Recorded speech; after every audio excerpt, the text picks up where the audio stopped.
नमस्कार दोस्तों, मैं हूं अमित और आप देख रहे हैं ऑल इन और। दोस्तों, मेरे एक व्यूअर ने जानना चाहा है कि भारतीय रेलवे की अमृत भारत ट्रेन में एसी कोच क्यों नहीं दिया गया है और इसमें पुश पुल टेक्नोलॉजी क्यों दिया गया है। तो दोस्तों, क्वेश्चन बहुत ही इंटरेस्टिंग है। तो चलिए समझते हैं कि इंडियन रेलवेज की जो अमृत भारत एक्सप्रेस है उसमें एसी कोच क्यों नहीं है और इसके बावजूद भी इसमें पुश पुल क्यों दिया गया है। तो दोस्तों, इसकी शुरुआत होती है भारतीय रेलवे की सेमी हाई स्पीड ट्रेन यानी कि वंदे भारत एक्सप्रेस से। हुआ क्या कि भारतीय रेलवे के द्वारा जब वंदे भारत एक्सप्रेस की शुरुआत करी गई तो कहा जा रहा था कि यह जो ट्रेन है अमीरों की ट्रेन है, क्योंकि इसे एक बुलेट ट्रेन के नाम से भी जाना जाता था जो कि इंडियन रेलवे की ट्रेन है। ये हाई स्पीड में चल सकती है। इसमें जो है बेटर एक्सेलरेशन और डी एक्सेलरेशन होता है, जहां पर जो पैसेंजर हैं वो बड़े ही आराम से और कम समय में अपने गंतव्य तक पहुंच सकते थे। इसे जो है फुली एयर कंडीशन बनाया गया ताकि इसमें जो है यात्री बड़े ही सुविधाजनक तरीके से जहां उनको जाना हो वह जा सकते हैं। तो दोस्तों, इस तरीके से देखा जा रहा था कि यह जो ट्रेन है अमीरों की ट्रेन थी, जिनके पास पैसे हैं वही इसमें ट्रैवल कर सकते थे। लेकिन जैसा कि आप सभी को पता है भारतीय रेलवे सभी का ध्यान रखती है, तो यहाँ पर क्या जिसके पास कम पैसे हैं वह जो है इस प्रकार की सुविधा का अनुभव नहीं ले सकते हैं।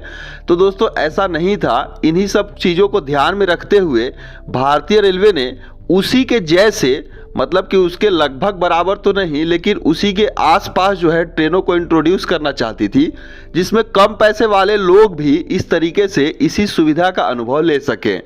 तो दोस्तों, इसी को ध्यान में रखते हुए अमृत भारत एक्सप्रेस बनाई गई। क्योंकि होता क्या है कि ट्रेन में जब एसी कोच होते हैं तो एसी को चलाने के लिए उसमें इलेक्ट्रिसिटी का कंजम्पशन ज़्यादा होता है, वहाँ पर पैसे ज़्यादा खर्च होते हैं। तो दोस्तों, इस तरीके से वंदे भारत एक्सप्रेस का जो किराया था वह ज़्यादा था, तो उसको कम करते हुए भारतीय रेलवे ने non AC Vande Bharat express के जैसे ही यानी कि उसी के तर्ज पर उसी से मिलता जुलता ट्रेन अमृत भारत एक्सप्रेस निकाला, जिसमें कि सारे कोच जो है वह नॉन एसी रहेंगे, जिससे उनका किराया ऑलरेडी कम हो जाएगा।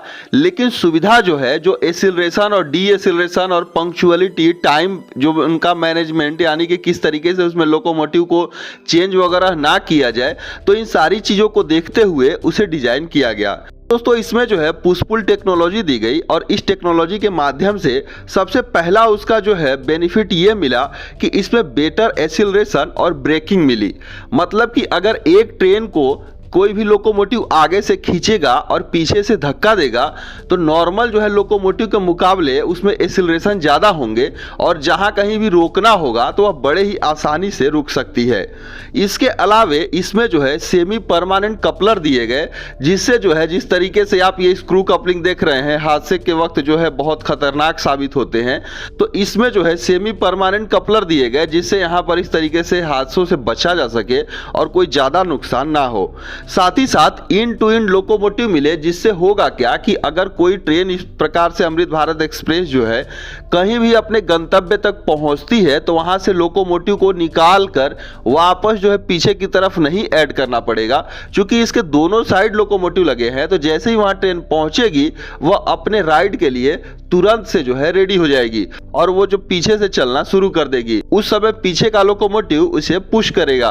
तो इस प्रकार से ये जो टेक्नोलॉजी है बहुत ही बेहतरीन साबित हुई, जो कि एज कंपेयर टू अगर कम पैसे में देखा जाए तो वंदे भारत एक्सप्रेस की बराबरी करने लगा।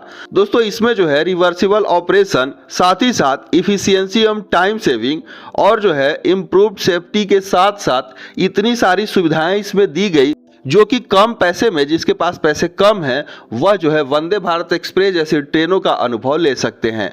तो इसी के तर्ज पर इस चीज़ को बनाया गया था, इसीलिए इसमें जो है एसी कोच नहीं रखे गए और इसे पुश पुल टेक्नोलॉजी दी गई। तो दोस्तों, उम्मीद करते हैं आपको चीज़ें समझ में आई होंगी। सो इस वीडियो बस इतना ही, मिलते हैं एक दूसरे वीडियो में, तब तक के लिए धन्यवाद।